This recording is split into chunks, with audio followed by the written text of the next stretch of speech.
Hello, today is May 15th, 2020, and the time is 4:15 p.m.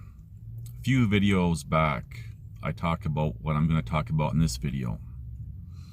And basically it has to do with big channels who always have these threats of being shut down and everything else, as well as these alleged whistleblowers and truthers and people coming out who simply get promoted. Now, I want to talk about a video, and I used two clips in some of my introduction segments of an officer, or an alleged officer, who apparently was sitting in a police cruiser speaking out against this whole worldwide COVID lockdown nonsense, and he was trying to issue a warning to his fellow officers and everything else. And apparently, a follow-up video, it's implied that he was fired over it, or at least suspended. And a GoFundMe page was created for him, and I think he's raised about $500,000 for his alleged efforts. Now, what has come out is that this officer actually left the police and the military 4 years ago to start up a business, and there's no indication that he went back to the police or anything else. Now, some people are questioning, well, how does he get a uniform and a police cruiser to film this? Well, if the whole thing is staged by higher ups, then that's easy to get. You know, what's 10 minutes, 20 minutes in lowering a parked police cruiser? And again, I gotta state, I'm not dissing the police or any authorities or anybody with this. I'm wanting to highlight a point, but I'm using this as an example. So this alleged police officer apparently is not an officer, but he raised a whole pile of money. And what I said a few videos back was about real whistleblowers, real truthers, real people who are trying to fight for truth and justice, not for them, just for themselves, but for everyone, like myself. I'm going to share two quick stories unrelated to me. Across country, I know of one officer who was trying to expose some internal corruption that was going on. And apparently, this happened years ago. Apparently, they had to do some sort of fitness testing or something. They had to use ropes to rappel down the side of a building, and those who were at the bottom holding his rope let go. He fell several stories, broke his back, and that was a warning, and ended his career, obviously, and he had to move on with life. There's another former detective, also across country, who started exposing a lot, as well as stating, and there's a lot of evidence supporting what he was saying, that well over 50% of people convicted are actually innocent. He lost his career and threatened, and his life was a living hell. In my case, I spent a 7-year nightmare which ended this past December, whistleblowing about police, judicial, and political corruption in the city where an event had taken place back in May 4th, 2013.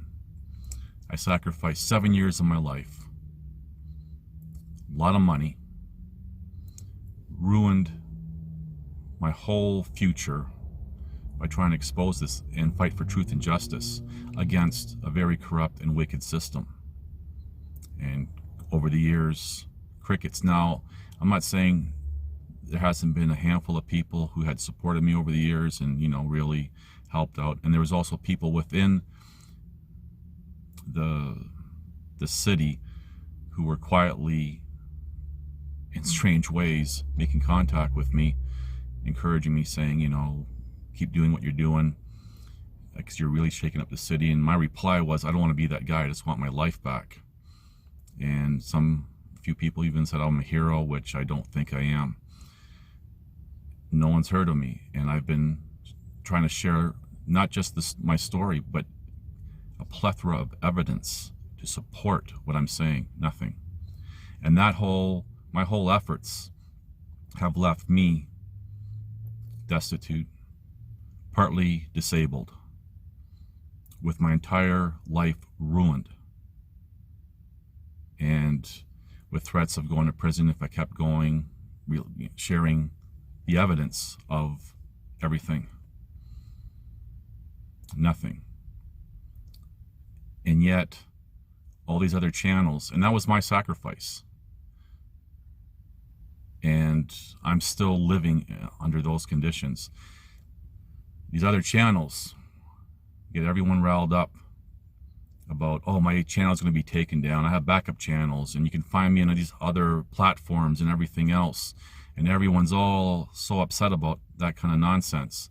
And yet these channels never get taken down, and these people prosper, and they're driving all over their country. You know, how are they supporting themselves with gas and everything? And it's none of my business, and it's no one else's business, but you really got to wonder, because I know from my firsthand experience how hard it is when your life is completely ruined. And I said in these previous videos, the last of my concern is my channel being taken down.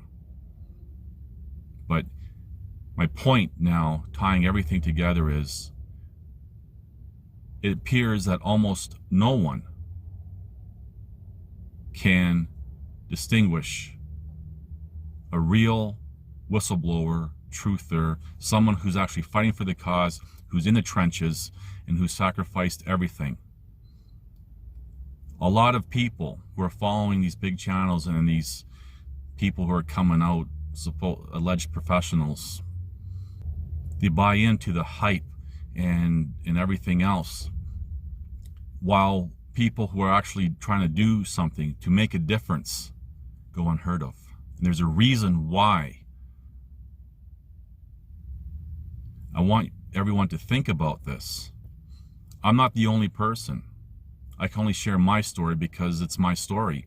I've mentioned 2 other examples briefly, but that's their story to share.